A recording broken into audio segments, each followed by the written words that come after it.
The hotel room was drenched in amber light from the Seoul skyline, casting shadows that danced across silk sheets. Jedida's heart hammered against her ribs as she stood by the floor-to-ceiling windows, her reflection staring back at her. A beautiful black woman in an emerald dress that hugged every curve, her braids cascading down her back like a waterfall of midnight. Having second thoughts? His voice was velvet and danger combined, spoken in that delicious accent that made her knees weak. She turned to face Minjun, all 6 feet of lethal elegance leaning against the doorframe, his dark eyes tracking her every movement like a predator who'd finally cornered his prey. The man was devastatingly handsome, sharp jawline, perfectly styled black hair with just enough dishevelment to seem effortless, and a body that his tailored Tom Ford suit could barely contain. "Should I be?" Jedida challenged, tilting her chin up. She'd learned in her 3 years in Korea that confidence was currency, and she was filthy rich. A slow smile curved his lips. "Most women run when they find out what I do. I'm not most women." "No," he agreed, pushing off the doorframe and stalking toward her with the grace of a panther. "You're really not." Earlier that evening, their blind date had started at an exclusive restaurant in Gangnam, the kind that didn't have prices on the menu because if you had to ask, you couldn't afford it. Jedida had been set up by her colleague, Mi-sun, who'd insisted she needed to live a little and stop spending every night working on marketing campaigns for their tech company. "He's successful, gorgeous, and available," Mi-sun had said. "What more do you want?" What Mi-sun hadn't mentioned was that Minjun was the heir to one of Korea's most powerful underground organizations. Jedida had figured it out halfway through dinner when 2 men in black suits had approached their table, whispering urgently in Korean. She'd picked up enough of the language to understand words like territory and problem and handled. Any sensible woman would have excused herself and never looked back. But Jedida had been sensible her entire life. She'd been sensible when she left her family in Atlanta to chase her dreams in Seoul. She'd been sensible through the loneliness, the cultural adjustments, the late nights building her career. Tonight, looking at Minjun across that table, the way his eyes had darkened when she laughed, the way his fingers had brushed hers when he'd poured her wine. Sensible was the last thing she wanted to be. Now, in his penthouse suite at the Signal Seoul, with the city glittering below them like scattered diamonds, Minjun stopped inches from her, close enough that she could smell his cologne, something woody and expensive that made her head spin. "I haven't done this in years," he admitted, his voice dropping an octave. "I made myself a promise. Discipline, control, no distractions." "Then why break it now?" Jedida whispered, even though she knew the answer. She'd felt it too, that inexplicable pull from the moment their eyes met, like the universe had been waiting to collide them together. His hand came up to cup her face, his thumb tracing her cheekbone with surprising gentleness. "Because you walked into that restaurant looking like every fantasy I didn't know I had, and when you smiled at me," he paused, his jaw clenching. "When you smiled at me, it felt like coming home after a war I'd been fighting my entire life." Her breath caught. "Minjun, tell me to stop," he said, his forehead resting against hers. "Tell me you want to leave, and I'll call my driver. No questions asked. You'll never see me again." It was the honorable thing, offering her an out. But Jedida had spent 3 years in a foreign country being overlooked, being told she was too dark, too curvy, too foreign. And here was this man, this powerful, dangerous, gorgeous man, looking at her like she was the only woman in the world. "What if I don't want to stop?" she breathed. The last thread of his control snapped. His lips crashed against hers with a hunger that made her gasp, and she immediately opened for him, her arms winding around his neck. He kissed like he did everything else, with absolute confidence and devastating skill. His hands spanned her waist, pulling her flush against him, and she could feel every hard plane of his body through their clothes. "Jedida," he groaned against her mouth, and hearing her name in his accent sent fire coursing through her veins. She worked at his suit jacket, pushing it off his shoulders while he found the zipper of her dress. The sound of it sliding down was obscenely loud in the quiet room. His lips moved to her neck, finding that sensitive spot that made her moan, and she felt him smile against her skin. "Responsive," he murmured. "I'm going to enjoy learning every sound you make." Her dress pooled at her feet, leaving her in nothing but her heels and black lace lingerie. She'd dressed for herself tonight, not expecting this, but grateful for her choice when his eyes went molten. "Absolutely stunning," he said reverently, drinking her in. "Every inch of you." She pulled him back to her, working at his shirt buttons with shaking fingers. "You're wearing too many clothes." His laugh was low and rich. Impatient. 3 years is a long time to feel invisible, she admitted, surprising herself with her honesty. "You make me feel seen." Something shifted in his expression. Softness mixed with steel. "Then let me show you exactly how I see you." He lifted her effortlessly, and she wrapped her legs around his waist as he carried her to the bed. The sheets were cool against her heated skin when he laid her down, following her immediately, his body covering hers in the most delicious way. What followed was a symphony of passion and connection, of whispered words in 2 languages, of touches that promised forever even though they'd just met. Minjun worshipped every inch of her bronze skin, erasing years of doubt with his hands and mouth, making her feel like the goddess she'd always been but never believed. And when they finally came together, moving in perfect synchronicity, Jedediah understood what he'd meant about coming home. This wasn't just physical. It was souls recognizing each other across time and space. Hours later, wrapped in Egyptian cotton sheets with Minjun's arm heavy across her waist, his breath even in sleep, Jedediah stared at the ceiling and wondered what the hell she'd just gotten herself into. Because men like Minjun didn't just have one-night stands, and women like her didn't date mafia bosses. But as his arm tightened around her, pulling her closer even in sleep, she couldn't bring herself to regret a single moment. Jedediah woke to sunlight streaming through floor-to-ceiling windows and the smell of coffee. For a blissful moment, she forgot where she was. Then she felt the expensive sheets against her bare skin, saw her emerald dress draped over a chair, and remembered everything. "Oh my God," she whispered, covering her face with her hands. "I was hoping you'd say my name instead, but I suppose I can work with that," she yelped, pulling the sheet up to her chin. Minjun stood in the doorway wearing nothing but black silk pajama pants that hung low on his hips, holding 2 cups of coffee. His hair was adorably mussed, and he looked even more devastating in the morning light than he had last night. "How long have you been awake?" she demanded. "Long enough to watch you sleep for a bit."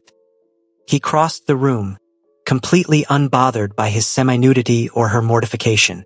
"You snore, by the way. It's cute." "I do not snore." "Like a tiny, beautiful chainsaw." He handed her a cup, his eyes crinkling with amusement. "Cream, no sugar." I guessed. The fact that he'd guessed right shouldn't have warmed her heart, but it did. She took a sip. "Perfect. Thank you." He sat on the edge of the bed, his expression turning serious. "We should talk about last night." Her stomach dropped. Here it came, the "this was a mistake" speech. She'd had fun, been someone else for a night, and now reality was crashing back in. She set down her coffee, preparing to gather her dignity along with her clothes. "Before you start planning your escape route," he said, clearly reading her mind, "I want to be clear about something. Last night wasn't a mistake, and I have no intention of letting you disappear." She blinked. "What?" "You heard me." He reached out, tucking a braid behind her ear. "I told you I'd been celibate for years. That wasn't an exaggeration.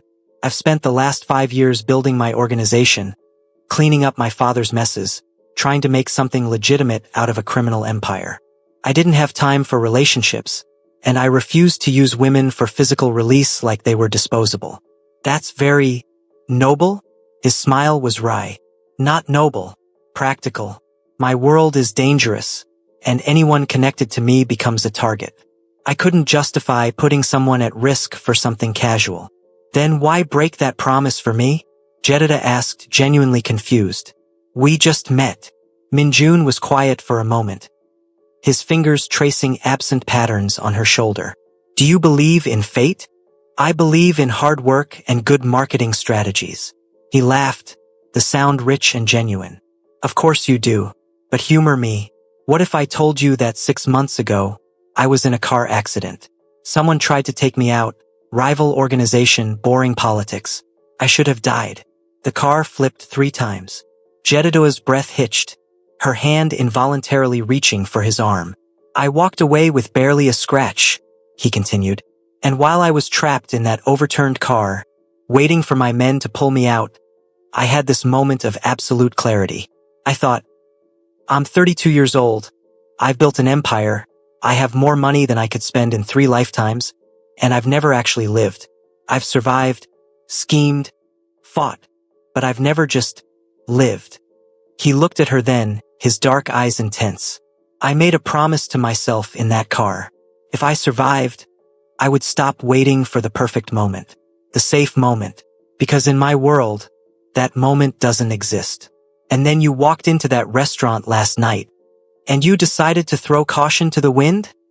She finished, trying to keep her tone light despite the emotion swelling in her chest. No, his hand cupped her face. I decided that some things are worth the risk. Before she could respond, his phone buzzed insistently on the nightstand. He glanced at it and cursed in Korean. Problem? She asked. There's always a problem. He stood, running a hand through his hair. I need to handle something. But you, he pointed at her. You stay, order breakfast, raid my closet, take a bath in that ridiculous tub that cost more than a car. Just don't leave. Minjun, I have work. Call in sick. I can't just. He leaned down, kissing her thoroughly until her toes curled and her protests died in her throat. When he pulled back, his smile was smug. Call in sick. And then he was gone, barking orders in Korean to whoever had called, leaving Jedediah alone in his bed, her lips still tingling, her mind racing. She should leave. This was crazy. She couldn't date a mafia boss. No matter how charming or how good he was with his... Her phone buzzed. A text from Misun. OMG, how was the date? Tell me everything. Jedediah groaned, flopping back against the pillows. How exactly did you tell your colleague that you'd spent the night with her setup and now said setup was acting like they were starting a relationship? Another text, this time from an unknown number. My driver will bring you anything you need from your apartment. Just text him your address. Also, I like you in my shirt. Consider keeping it. MJ. She looked down, realizing she'd somehow ended up in one of his white dress shirts while she was sleeping. It smelled like him. That woodsy, expensive cologne that made her head spin. Against her better judgment, Jedediah smiled. Then she called in sick for the first time in 3 years. Jedediah spent the morning in Minjun's penthouse feeling like she'd stepped into someone else's life, after texting his driver her address, which felt surreal in itself. She'd explored the space with growing fascination and mild terror at what she'd gotten herself into. The penthouse was massive, occupying the entire top floor of the Signal Seoul. Floor-to-ceiling windows offered a 360-degree view of the city, from the Han River snaking through the urban landscape to Namsan Tower piercing the sky. The decor was minimalist but clearly expensive. All clean lines, dark woods, and subtle luxury. Original artwork hung on the walls, pieces she recognized from her art history classes that probably cost more than her entire apartment building. But what struck her most was how lived in it felt despite the obvious wealth. There were books in Korean and English scattered on the coffee table, a pair of sneakers kicked off by the door, a jacket draped over a chair. This wasn't just a showpiece. Someone actually lived here. She was examining a collection of what looked like first-edition novels when the doorbell chimed. The driver, a surprisingly young man who introduced himself as Ji-hoon, arrived with a suitcase containing her clothes, toiletries, and, bless him, her laptop. Mr. Kong said you might need to work, Ji-hoon explained in perfect English, his expression carefully neutral despite surely knowing exactly what his boss had been up to last night. He also asked me to give you this. He handed her a small box. Inside was a phone, sleek, black, and clearly top of the line. His personal number is already programmed, Ji-hoon continued, along with mine, his head of security and emergency contacts. He insists you keep it on you at all times. Jedediah stared at the phone. This is insane. We've known each other for less than 24 hours. Ji-hoon's expression softened slightly. Mr. Kong is intense. When he decides something is important, he protects it completely.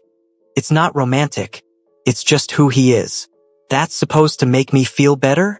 No, Ji-hoon admitted. But it should make you feel safe. There's no one more dangerous than Mr. Kong when someone he cares about is threatened. After Jihoon left, Jedida showered in the massive bathroom. He'd been right about the ridiculous tub, and changed into her own clothes, though she noticed she'd unconsciously chosen her most attractive outfit. High-waisted black pants and a fitted burgundy blouse that made her skin glow. She was just setting up her laptop when the new phone buzzed. MJ, Jihoon says you look beautiful. I told him he's fired for looking at you long enough to notice. Despite herself, she laughed and typed back. You can't fire someone for having eyes. MJ, watch me. How's your morning? Surreal. I'm sitting in a penthouse that costs more than I'll make in my lifetime, wearing a phone that's probably worth 3 months' salary, because I slept with a man I just met. MJ, you forgot devastatingly handsome. I slept with a devastatingly handsome man I just met. Jedida, your humility is truly inspiring. MJ, one of my best qualities. Listen, I'm stuck in meetings until evening. Dinner tonight? There's a place I want to take you. Jedida, I should probably go home. Actually sleep in my own bed. Process whatever this is. MJ, but you won't. Because you're curious. Because you felt it too. Because you're brave enough to see where this goes. She stared at the message, her heart doing that annoying flutter thing again. He was right, damn him. She should run. This was every red flag wrapped in Armani and dangerous smiles. But she'd spent 3 years playing it safe, and where had it gotten her? Lonely nights in a small apartment, eating ramen and watching K-dramas, wondering if she'd made a mistake moving halfway across the world. Jedida, fine, but I'm picking the place. And we're having a real conversation about what this is. MJ, deal. I'll pick you up at 7. Where something you can move in. Jedida, why would I need to move? MJ, you'll see. At 6:45 p.m., Jedida was second-guessing every life choice that had led to this moment. She'd compromised on the outfit. A flowy black midi skirt with a tucked-in white crop top and comfortable sneakers. Her braids pulled up in a high ponytail. Casual but cute, comfortable but confident. When Minjun arrived at precisely 7 p.m., apparently punctuality was important to him. She nearly swallowed her tongue. He ditched the suit for dark jeans, a black t-shirt that should be illegal with the way it hugged his chest, and a leather jacket. He looked like every bad decision wrapped up in one perfect package. You're staring, he said, clearly pleased. You look like you're about to film a music video. Is that a compliment? It's an observation. She grabbed her purse. Where are we going? It's a surprise. 20 minutes later, they pulled up to a building in Hongdae, the artsy university district. Music thumped from inside. Loud, energetic, and decidedly not what she expected from a Mafia boss's idea of a date. A dance club? She asked skeptically. Not quite. He grinned, taking her hand and leading her inside. It wasn't a club, it was a dance studio. Specifically, a hip-hop class that was just starting. Jedida turned to him, eyebrows raised. You said you wanted to know the real me? Minjun said, suddenly looking almost nervous, which was absurdly endearing. Before I took over my father's organization, before the suits and the meetings and the territory disputes, I wanted to be a dancer. Spent every free moment in studios like this. You're serious? Dead serious. My father nearly disowned me when he found out I was skipping business meetings to practice. His expression darkened briefly. Eventually, he made it clear that my dreams were incompatible with my responsibilities. So I gave it up. But I still come here once a week. It's the only time I feel like myself. Jedida's heart cracked a little at the vulnerability in his voice. This dangerous man, this criminal, had dreams he'd sacrificed. Just like she'd sacrificed proximity to her family to chase her career in Korea. Okay, she said softly. Teach me. His whole face lit up. Really? Really? But I'm warning you, I have rhythm but zero training. I'm about to embarrass us both. Impossible. You could never embarrass me. The class was exhilarating and humbling in equal measure. Minjun moved with a fluid grace that was mesmerizing, his body control absolute. The instructor, a guy named Taeyong who clearly knew Minjun well, showed them a routine to a Megan Thee Stallion song, and Jedida threw herself into it with determination. She was clumsy at first, mixing up moves, going left when she should go right. But Minjun was patient, his hands guiding her hips, his body close to hers as he demonstrated the movements. And when she finally got a sequence right, the pride on his face made her feel like she'd won an Olympic medal. "You're a natural," he said during the water break, both of them breathing hard, sweat making his shirt cling to him in ways that should be illegal. "You're a liar, but I appreciate it." She took a long drink. "Why did you really bring me here?" He was quiet for a moment, his expression serious. "Because you needed to know that I'm more than what you saw last night. Yes, I run an organization that operates in gray areas. Yes, I'm dangerous when I need to be. But I'm also a man who loves dancing, who reads poetry, who cries at sad movies even though I'll deny it if you tell anyone." "You cry at sad movies?" "Coco destroyed me. I'm not ashamed." Jedediah laughed, the sound surprised out of her. "Okay. That's actually adorable." "I'm not adorable. I'm intimidating and mysterious." "You're adorable when you pout about not being intimidating."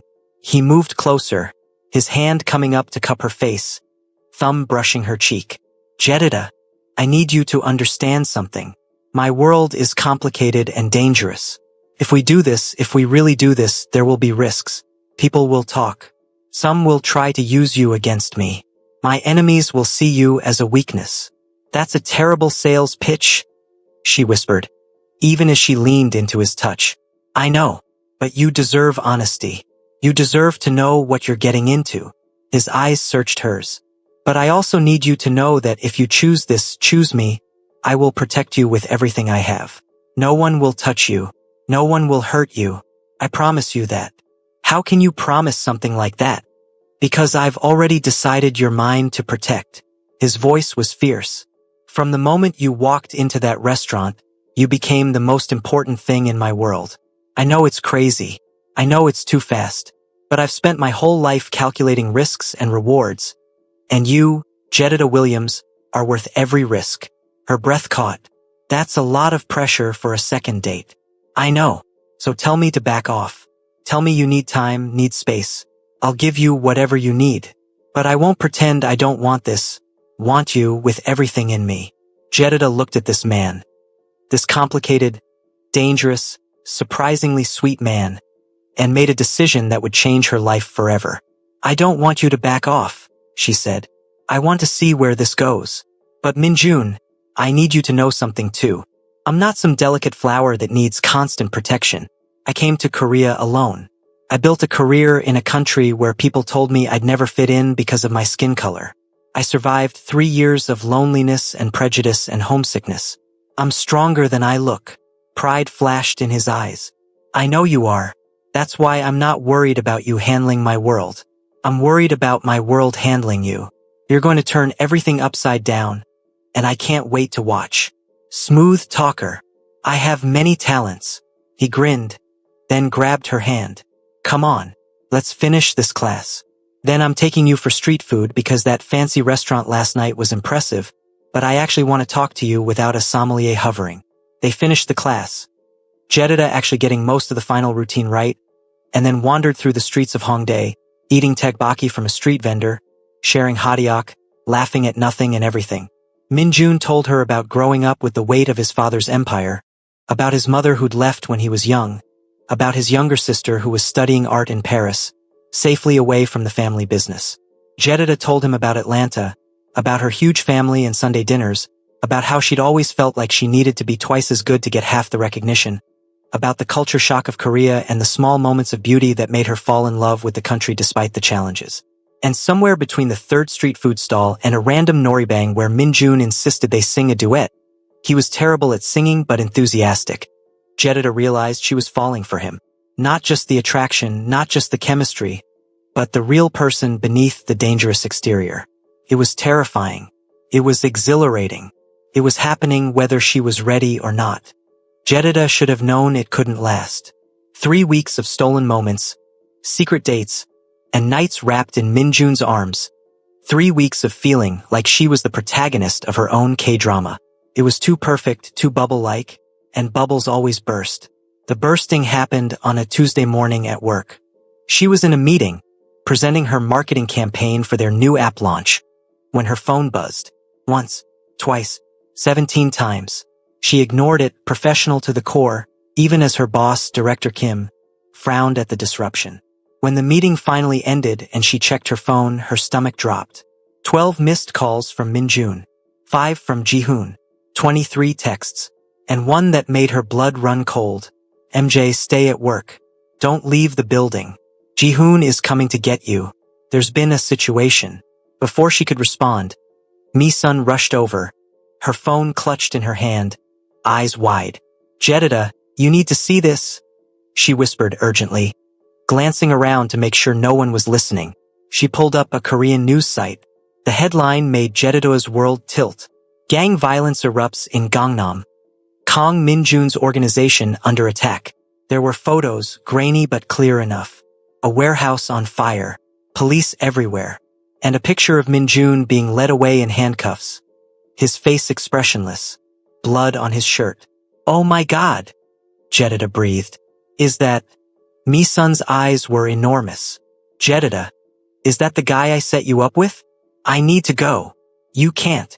Director Kim is... But Jedida was already moving, grabbing her bag. Her phone pressed to her ear as she dialed Ji-hoon. He answered on the first ring. Miss Williams. Where are you? At work. What happened? Is Minjun okay? The news says. Don't believe the news. Mr. Kang is fine. He's being questioned, but he'll be released within hours. This is a setup by a rival organization. But you need to come with me now. They're trying to flush out his weaknesses. I'm his weakness. She realized, her voice hollow. You're what he cares about, Ji-hoon corrected. Which makes you valuable. I'm outside your building. Black car, license plate ending in 7749. Come now, please. The next few hours were a blur. Ji-hoon drove her not to the penthouse but to a house outside Seoul.